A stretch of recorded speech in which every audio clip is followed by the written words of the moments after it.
Please welcome to the stage co-founder of the Welcome Party, Lauren Harper, former Republican Congressman Charlie Dent, Pennsylvania State Senator Nikil Saval, and MSNBC's Ali Velshi. I'm going to go to the, I'll go first. Then you, then you, then you.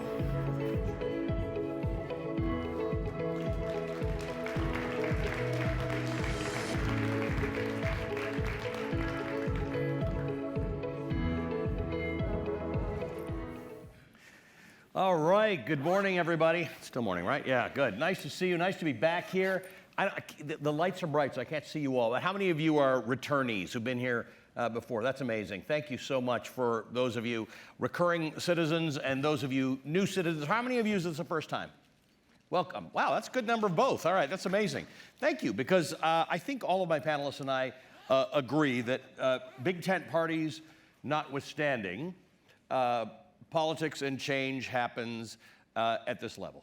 And no the elections of last Tuesday indicate that too, that you can look at polls and more worryingly, you can look at the world and where it stands and the things that are going on, and you can feel very, very hopeless about things. Or you can vote, or you can organize, or you can run for election, or you can go to your school board meetings and you can do things and implement real change. And that's what we saw. And what we saw last Tuesday was a remarkable disconnect between what the punditry and the pollsters say is happening in America and what might actually be happening in America. And the one thing that, no matter where you sit on the political spectrum, and we've got some good representation across the political spectrum here on my panel, you would say that Americans do like their rights. That has meant things to different people over time, but at the moment, where there seems to be some infringement upon rights, we are doing a relatively good job of saying, hold on, back off, I'll make those decisions for me and my family. Now, the complication here is that we have depended on political parties to be the places where we gather, and we don't share every opinion with everybody in a political party, but we share broad ideologies and thoughts about our political system. And I think we can probably all agree that's been problematic over the last couple of years. And right in the last many years.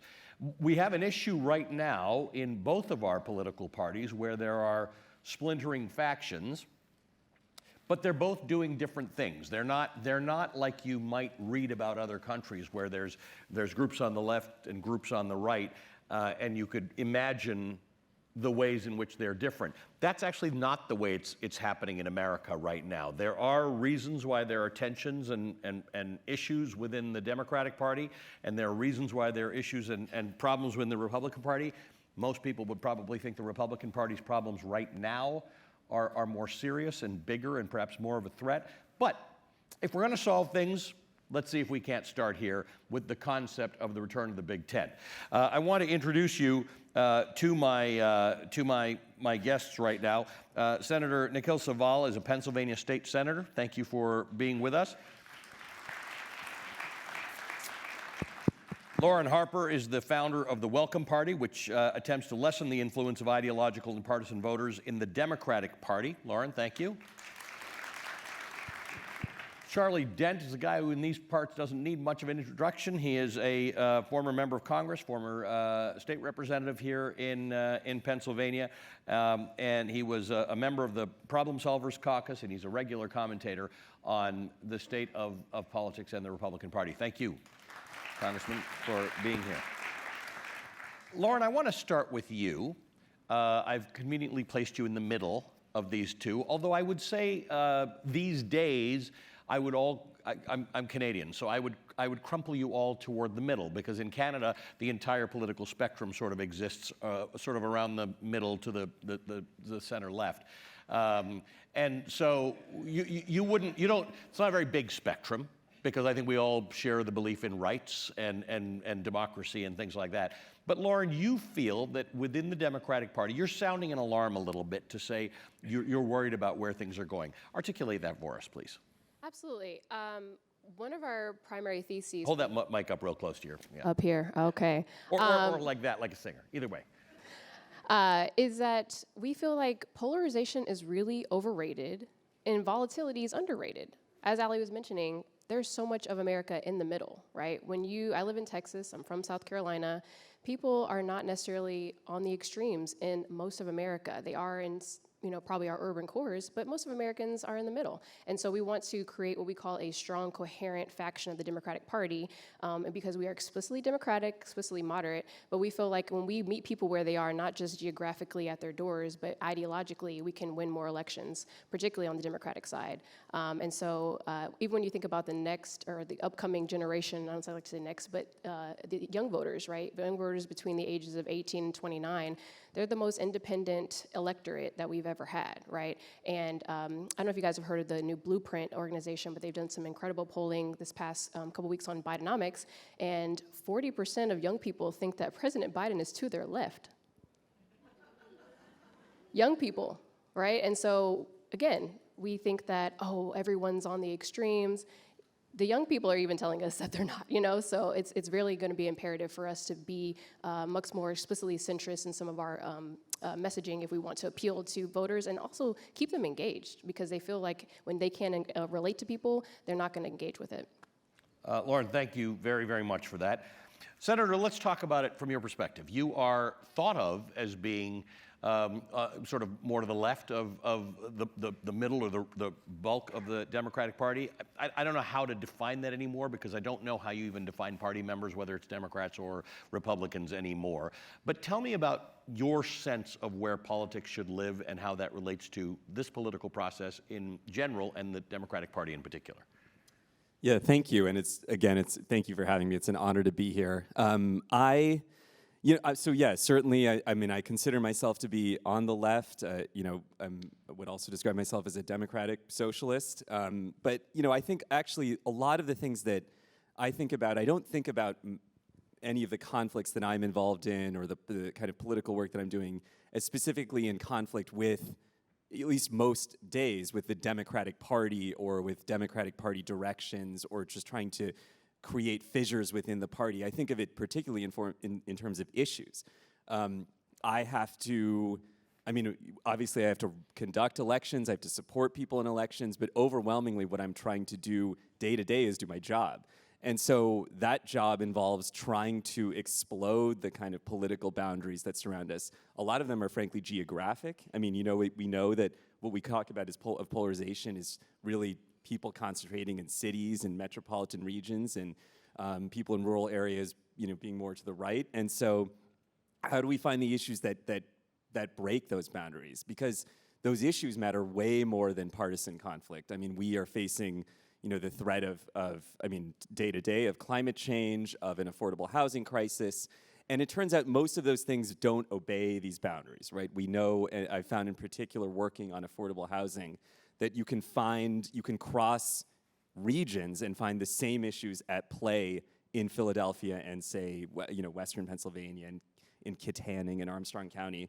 Not only have I found that intellectually, I found that just personally. I've made a point of traveling around the Commonwealth of Pennsylvania to find those issues that break that kind of logjam. So, I think that despite, being, a progressive, a socialist on the left, in a way, I might even say that worldview, maybe, I think that, I don't want to leave anyone behind. I don't care who they vote for. I want them to, I need to meet real material needs. I want the people who have the least to have more.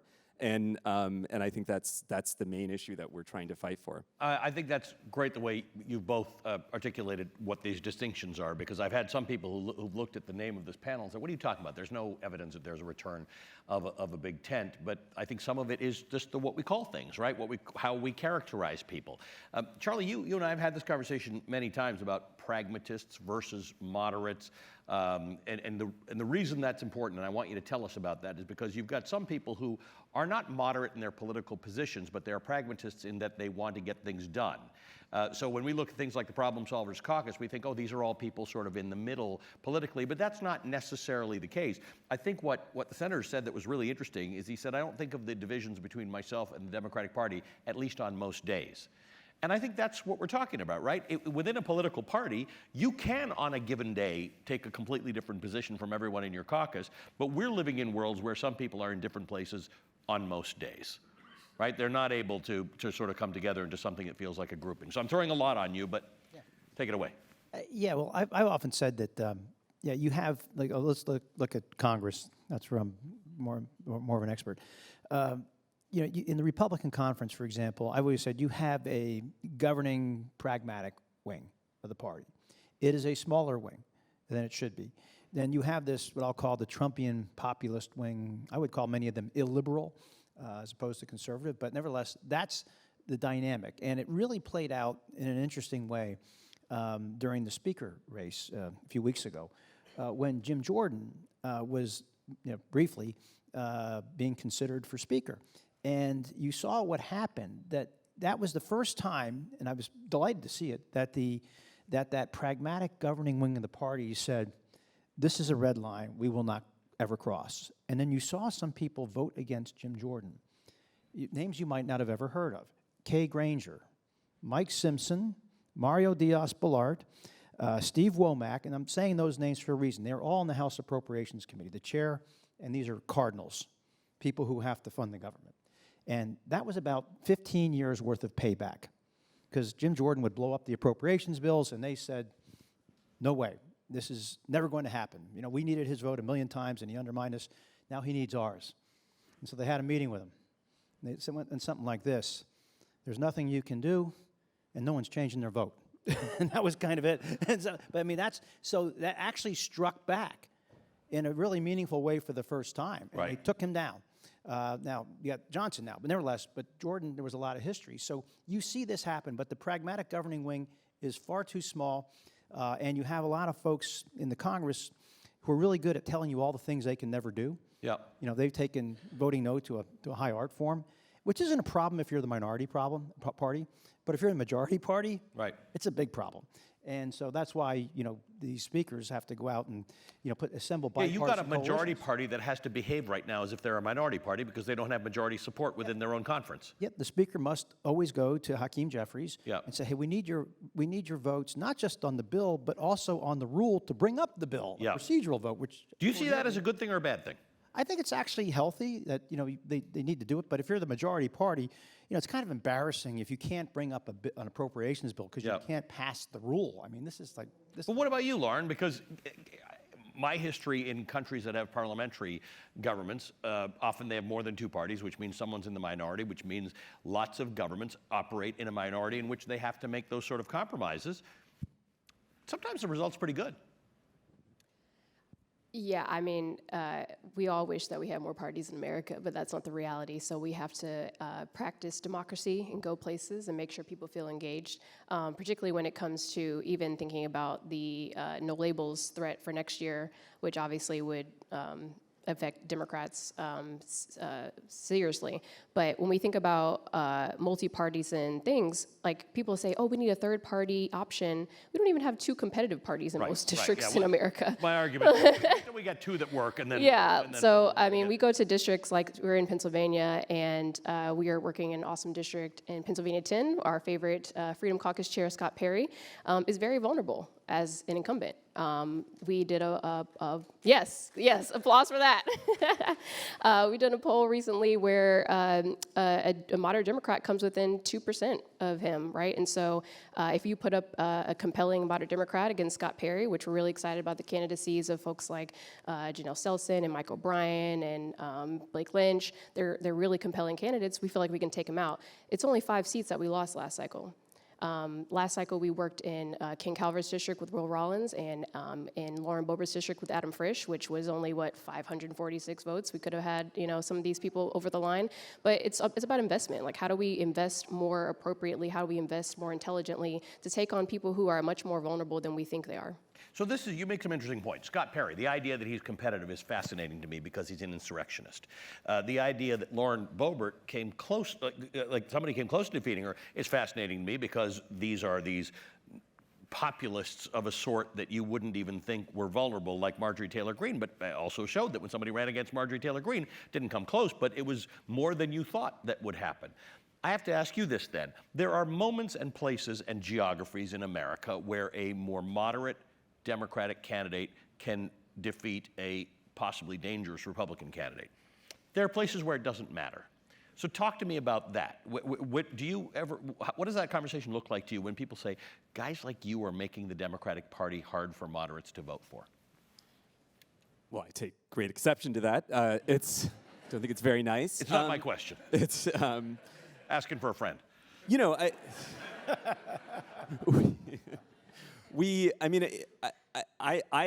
want to say that I think I accept the notion that we need different kinds of candidates in different places. I don't even know that it necessarily falls entirely on ideological lines. I mean, I would take, for example, the victory of our junior senator here, John Fetterman in Pennsylvania, as a fairly odd example of someone who seems to be progressive on certain issues, moderate on other issues. In many respects, his major sort of characteristic is, besides his height, is his just having an independent streak as well. So I think there actually is, and just a kind of clear desire to do big things and to have big ideas. So frankly, I think certainly what I consider myself to be wanting to do is, and what I consider many of fellow members of the left is wanting to do, is to tackle enormous problems in American society. And we can do so not simply by exploding political parties or fighting constantly with our colleagues or what have you. Not that there isn't a place for that on particular issues, but I think that what we actually have to do is to find ways, is to find candidates who clearly appeal to an electorate, that's disenchanted with politics as usual. And that it doesn't necessarily follow a formula. I just sort of feel like if you look at the candidates who have won, again, choosing Fetterman as an example, no one would have said, and in fact, the Democratic Party up until that point said, well, not that guy, he's not going to win. We have our squeaky clean Connor Lamb over here, and he lost. I mean, no offense, he lost terribly, and we have a different situation. So I think we have a lot of the kind of ideas that people tend to hold about candidates don't always work in every particular So, instance. Lauren, this makes a lot of sense, and I saw you nodding to with a lot of stuff that the senator said. Is that, I'm not trying to make a fight here, but is this the kind of person you'd want to put a candidate up against as a Democrat to be more moderate? It depends on the district, right? We're allowed to have diversity in thought. That's important. We're Americans, right? But it's much more about where are you running? Why would you run a far left candidate in a center right district? The math doesn't math. It just quite literally doesn't work, right? So we want to have the diversity that we have within the Democratic Party, but we just have to do that in the appropriate places, right? The AOCs, she's in the perfect district for that, right? That makes sense. You wouldn't run an AOC in Scott Perry's district. It wouldn't make sense, right? So we talk about data and vibes, right? So you have to have the math, and you have to have the numbers, and you have to have also have to have the authenticity of the candidate to meet people with the passion, with the issues, with the personality that they desire of someone to represent them. So yeah, we love all the diversity in the Democratic Party. It's just we have to be more intelligent, and we also have to pass the mic to people who are more moderate in the Democratic Party, because for too many Americans, they think that all of the Democratic Party is the squad. They don't they don't see and hear from people in the center. Do you just like it to feel more like a Big Ten, or at least make people understand that it is a Big Ten. Yeah, it is a sure. Big Ten. You agree it's a Big Ten? Yeah, I mean, I think I actually feel very sanguine about the direction of the party, but in part because of what has happened on the left. I mean, I think that there is a left in the Democratic Party in a meaningful way that there hasn't been for some time, and those ideas on the left have enormous purchase. I mean, we thought, for example, there was no concept of a Green New Deal up until, or not in a majority way, for a long time, and that was intergenerational. It had AOC, who, let's remember, no one thought could win in that district. I mean, it was so. I mean, I think our ideas are also changing. Ed Markey, an old hand at this, and it deeply informed the direction of climate policy in this country, where now we think about investment, we think about jobs. The Inflation Reduction Act, I think, would not have taken the shape that it did without that framework. And so, I feel that, the growth of, I think, big ideas, and not just in parties, let's be clear, this is also affecting government. We have people in bureaucracies, we have legislative staffers. You can have, people enter all kinds of areas. I just feel like a lot of what we're talking about is government in some ways. And it is a distinction between people who think that government is a force for good and can be a force for great good, and frankly, people who don't, And so, Charlie, let me ask you this, because you've got a lot to say on this, and you can say anything you want, but I want to start with the answer to, do you share the view that the Republican Party can be a big tent party right now? Because I know a lot of people, you watch my show, we got every one of you who thinks sensibly about government and represents what we think of as old-fashioned conservative values. And more that often than not, those Republicans will tell me we're no longer Republicans, or it's kind of lonely over here fighting for democracy. Yeah, the party actually, I think the definition of big tent has changed, actually. Back when I was in, and I'm only been out since 2018, big tent, we're trying to get more people in who traditionally weren't supportive of Republicans, African Americans, Asian Americans, more Hispanics, so trying to bring in more people, make the party more diverse. That was part of the idea of diversity, as well as, I thought, ideological diversity. We could have some difference of opinion on issues, but neither party really tolerates ideological diversity. They like conformity now in both parties. But bottom line is, that was the definition. Now, I think it's gotten crazy because, like, when Marjorie Taylor Greene ran in 2020 and she won the primary, I wasn't for that kind of big tent. I mean, bringing in, I remember I said at the time publicly that, McCarthy should say, congratulate her on her primary win, then basically tell her that she will not be welcomed in the House Republican Conference, she won't be given any committee assignments, we'll work with the Georgia GOP to defeat you in 2 years. Hey, enjoy your time in Congress. I mean, that's how you should deal with that type of extremists, Jewish space lasers, and, the plane didn't hit the Pentagon. I mean, all this stuff. I mean, this is nuts. Okay, so that's not my idea of a big tent. When, like, Steve King, these people who are like making all these racially incendiary, crazy comments. So now, sadly, some of these elements, like Green, have been welcomed into the party. They've been normalized to an extent, and they're able to monetize their notoriety now. She raises a pile of money. I don't know if anybody's raising more money than she is right now.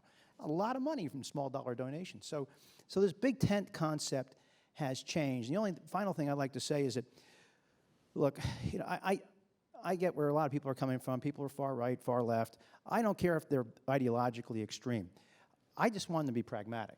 Can they actually vote for things that have to get done? This is an important point. You're saying wherever you are, you have certain jobs, some of which are listed in the Constitution of the United States that you have to do as a member of Congress, including appropriating funds and passing a budget. You're asking that people do that bare minimum, because we're in a place where that can't, it's very hard to make that happen in Congress. Look, I like being on the Appropriations Committee because it was the only committee in the Congress that had to do something. You actually had a job that you had to do. Yeah, really, we had to do something. And I used to get upset with some people. And the old joke in Congress was, of course, the Republicans, Democrats, and appropriators. That was a kick in the, but I kind of liked it. But it was fun. But I liked doing it. But we had people on that committee, like Tom Cole of Oklahoma, very conservative, Rosa DeLauro, very progressive. They ran the Labor Health Committee. Every year they put together a really good bill. They knew what the other could do. And they were both pragmatic people, even though we knew where they were ideologically. But one thing about the left and the right, and some might disagree with me, but like I always said that I felt like that Bernie Sanders, Warren wing, and Trump, they're two different sides of the same coin. They both appeal to anger. Trump's anger is, it's nativist, it's the Muslims, it's the Mexicans, it's all, and that's what's wrong.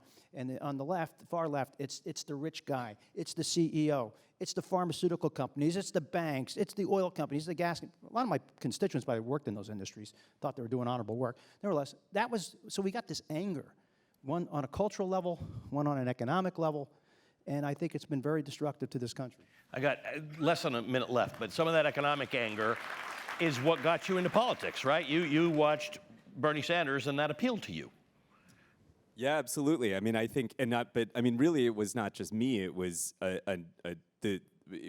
frankly, I was surprised, like I think most of us, that it had such purchase in the United States and among a number of Democrats and independents in particular.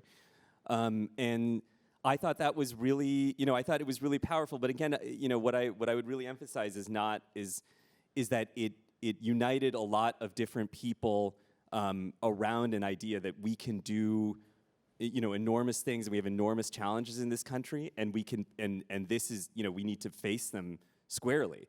That doesn't mean that I think, again, day to day, that we're not working across a wide spectrum of people, and I know that that's the experience I have to take in the Commonwealth, and I have to take it with my colleagues. And I think it's extraordinary, and people have different skill sets and have different kind of relationships, and I think that's how politics gets done. And but nonetheless, I'm never going to lose hold of the fact that what animates people and what can really animate people is a vision for a country that really can be dramatically improved. I wish I had 2 more hours at least with you. If people like you were sitting down and having these conversations, we would be in a lot less trouble than we are right now. I'm grateful to all 3 of you, for your views and your ideology and your pragmatism and your ability to want to get things done. Thank you. Big round of applause for them. Big round of applause to you. Thank you for coming. Keep being good citizens and enjoy your lunch.